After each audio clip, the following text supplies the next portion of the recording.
In this video, I'll demonstrate how to remove 3 different bloodstains from fabric: a fresh stain, a 2-day-old dried stain, and a 2-week-old stain, half of which has been set in with heat.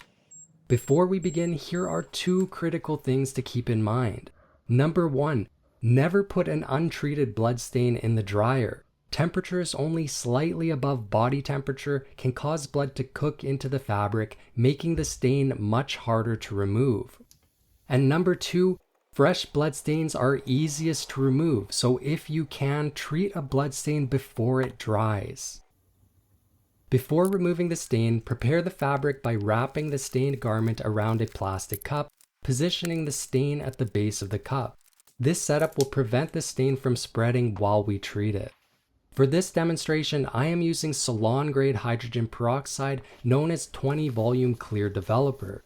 If a stain is fresh and still wet, a 3% medical grade hydrogen peroxide will work, but 20 volume hydrogen peroxide is always more effective.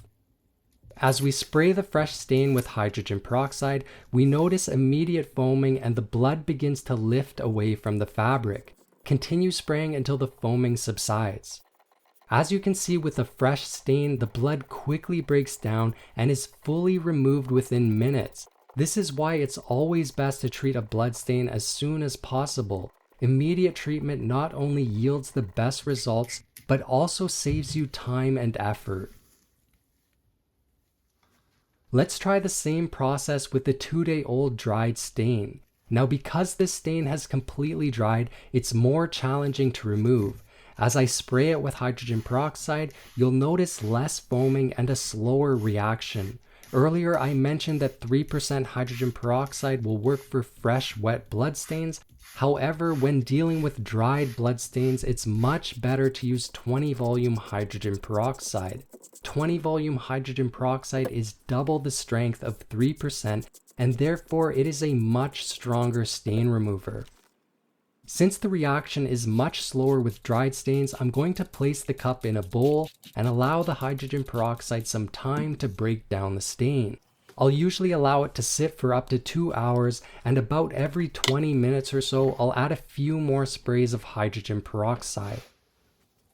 Now let's tackle the toughest stain, the 2-week-old blood stain, where half of it has been set in with heat from a clothing iron.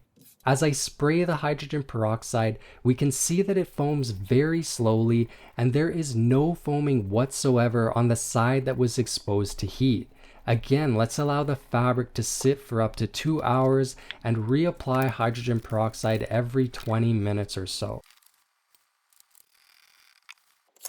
After the hydrogen peroxide treatment, it is important to rinse each piece of fabric thoroughly with water to remove any residual hydrogen peroxide before moving on to the next step.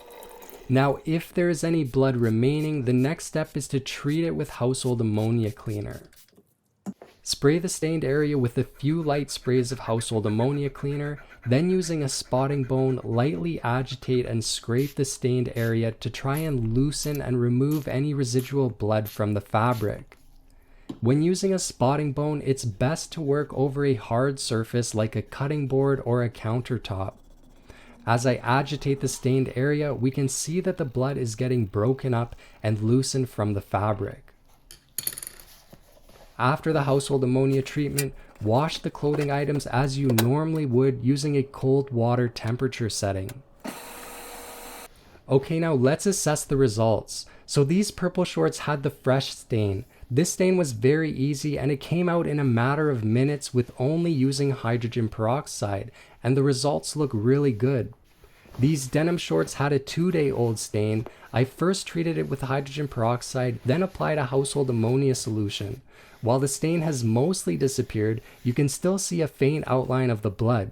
In a moment, I'll discuss how to completely remove this lingering mark. Now let's examine the 2-week-old stain, which was partially set into the fabric with heat. The heated half remains quite visible, so let's move on to the final step to address both this stain and the one from the denim shorts.